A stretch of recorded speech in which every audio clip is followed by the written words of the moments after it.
¿Cómo te va? ¿Qué tal? Muy buenos días, Ernesto, y a todos ahí. ¿Cómo va la vida ahí? Bueno, acá andamos terminando una elección y vamos a tener una conferencia de prensa con Nicolás Maduro, pero me acaba de llegar un mensajito que se suspendió. Esto viene después de que, bueno, que estuvo la Unión Europea dando sus conclusiones o conclusiones preliminares sobre el resultado de votación el domingo. Si te cuento un poco lo que dijeron ayer, que fue que las elecciones habían sido mucho mejor o más balanceadas que en los últimos 20 años en Venezuela, pero que igual esto estaba pasando en un contexto de falta de Estado de Derecho, de falta de democracia, de abusos por parte del gobierno en cuanto a todo lo que es la campaña en apoyo a candidatos del Partido Socialista de Venezuela, con puntos de control en centro de votación. Es decir, hubo un avance en lo que fue el proceso, hubo más eficiencia, pero que esto está pasando en un contexto en donde, por ejemplo, el Consejo Nacional Electoral tiene 3 miembros que son del partido de gobierno y 2 miembros que los incorporaron en mayo de este año que son cercanos a la oposición, ¿no? Entonces, bueno, hay todo un contexto de irregularidad, pero que bueno, se está trabajando para mejorar las cosas. Teresa, ahora te iba a preguntar por opiniones personales, pero en principio, si vamos a suponer que todo eso no existe y que la votación representa lo que siente el pueblo venezolano, ¿qué dicen los números? Bueno, lo que dicen los números a nivel nacional es que ganó la oposición, es decir, estamos hablando de una elección en la que votó solamente el 40% del padrón, es decir, 60% de los venezolanos no votaron. 5 millones de personas se fueron del país en estos últimos años y cuando vos mirás los resultados a nivel nacional, más allá de las gobernaciones, la oposición sacó un 54% de los votos y el gobierno sacó un 45%, es decir, hay 9 puntos de diferencia a favor de la oposición. La razón por la que no ganaron en la mayor parte de los estados, es decir, que el van gobierno divididos. estaban divididos. Los candidatos estaban divididos, que esa es una crítica enorme que se le hace a la oposición acá, que pusieron primero sus intereses políticos y no, digamos, la prioridad de la gente, que es lo que necesita. Entonces, pero a nivel nacional te demuestra lo que uno escucha en la calle, ¿no? A mí me están pasando cosas, digamos, de estar en zonas chavistas, el barrio 23 de enero, por ejemplo, ¿no? Que es un lugar donde está enterrado Hugo Chávez, y la gente me pasaba por al lado y me decía, esto es una dictadura, esto es una dictadura, esto es una dictadura. La gente, los médicos cobran $7, las enfermeras $3, cuando un kilo de harina vale 1. Entonces hay una crisis económica brutal en el país, y te hablo en dólares porque hay una dolarización del país también, que es algo que cambió en los últimos años, y eso, digamos, se refleja en la calle, y yo creo que se reflejó en las urnas, que es algo muy interesante porque eso no lo habíamos visto en muchísimos años. A ver, a mí me da la sensación, viéndolo, porque yo estaba siguiendo el debate que hay dentro de la oposición respecto de esto, pero que si en 2-3 años la oposición unifica en un candidato todo esto, le va a costar muchísimo al chavismo, a Maduro ganar, porque yo estaba viendo los números que vos das del total del padrón, tenés solo el 18% votando por el oficialismo. Pero además de eso, tenés 5 millones afuera que no votaron y que podrían votar en una general. Con lo cual, es cuestión para la oposición de encontrar un candidato, ir y probablemente tenga una ventaja que obliga a Maduro o a suspender las elecciones de nuevo o a entregar el poder. ¿O es demasiado optimista lo que yo digo? No, es lo que dicen los números y lo que se cree acá en Venezuela. Lo que pasa que además hay un problema grave acá, es que mucha gente dejó de creer en las elecciones, ¿no? Que es lo que te demuestra, digamos, la abstención que hubo. Hay muchísimas personas con las que yo estuve hablando que no votaron, que te dicen que no confían en los resultados. Bueno, lo que pasó, este resultado nacional, yo creo que demuestra que se puede.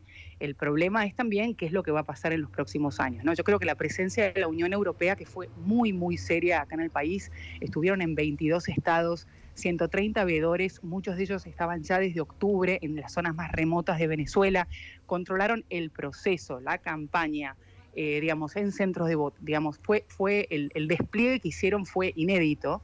y hacía 15 años que no venían al país. Es la primera vez en 15 años que vienen y es la razón por la que la oposición decidió participar o un sector de la oposición decidió participar. Entonces, obviamente, si esto sigue así dentro de los próximos años, se les puede dar, dar vuelta el resultado del gobierno. Hay que ver, que es algo que ha hecho el chavismo históricamente, más allá de que cuando Hugo Chávez estaba en las elecciones se presentaba y ganaba, y había un revocatorio y se presentaba y ganaba, y eso sí pasaba, y eso lo veías en la calle también. Hay que ver, digamos, si el gobierno, que ha sido siempre muy creativo en cómo ir dando vuelta a las cosas, cambia algo en todos estos años, ¿no? Es decir, cuando perdían la Asamblea Nacional, te generaban una Asamblea Nacional Constituyente paralela. Entonces, es como que acá todos van generando cosas paralelas. Sí, me acuerdo que cada vez que perdieron la gobernación ponían un delegado del gobierno. Protector. Claro, un protector, esa era la palabra, ¿no? Que era un delegado del gobierno nacional al que le daban toda la plata, con lo cual el que gobernaba era el protector y no el gobernador electo. Bueno, todas esas historias que uno está acostumbrado a ver, Teresa, vida cotidiana. Mucha gente dice que Venezuela, aún estando mal, está mucho mejor, que bajó un poco la hiperinflación, que bajó un poco el desabastecimiento, que es cierto que los servicios públicos son un desastre, que para cargar nafta tenés que hacer una cola enorme, que se corta la luz todo el tiempo, que se corta internet todo el tiempo. Es decir, la vida cotidiana es que no hay remedios, los hospitales prácticamente son depósitos de seres humanos. Todo eso lo siguen contando, pero en términos económicos pareciera estar, por lo menos los trascendidos o lo que uno lee, estar un poquito más serena la situación. ¿Es así? Bueno, hay una burbuja muy grande en este momento en donde cuando vos ves en zonas de Caracas, en restaurantes de Caracas, está la economía completamente dolarizada. Pagás en dólares, pagás $30 un desayuno, $30 un almuerzo, es carísimo.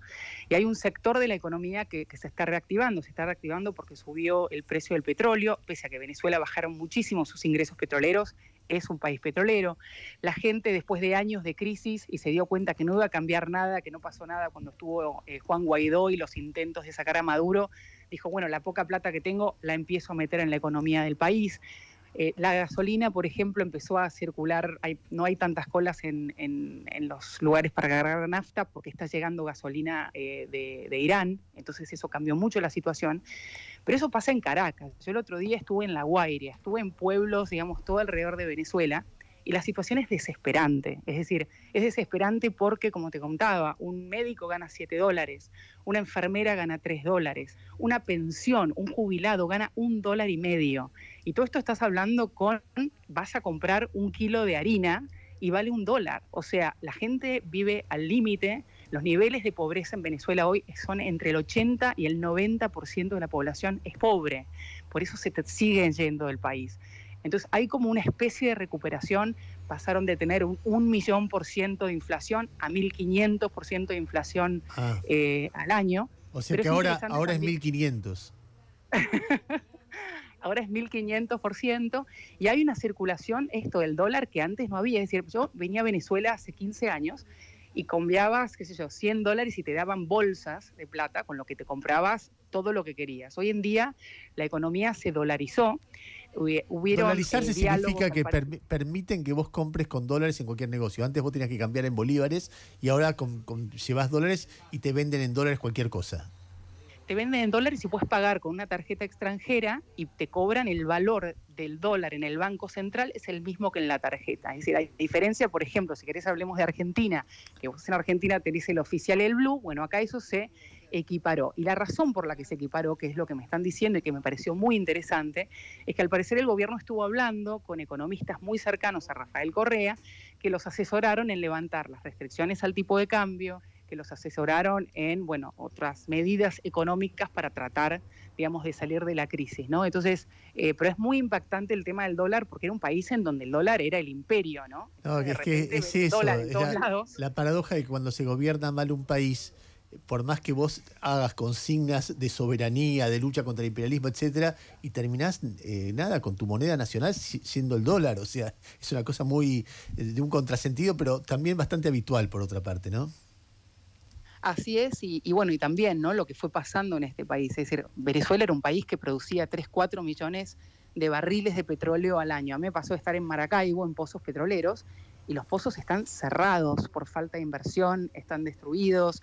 Me acuerdo de estar en el lago de Maracaibo, por ejemplo, y veía oleoductos que salían hordas de petróleo y esto solamente iba contaminando todo, pero además te hablaba de lo que era la pérdida económica para el país, de hablar con uno de los jefes del sindicato de PDVSA que me decía, extrañamos a los gringos, porque hay empresas chinas que están trabajando ahí, y les decía a los empleados que bueno, que tienen un día libre y no tienen vacaciones, tienen una vacación al año.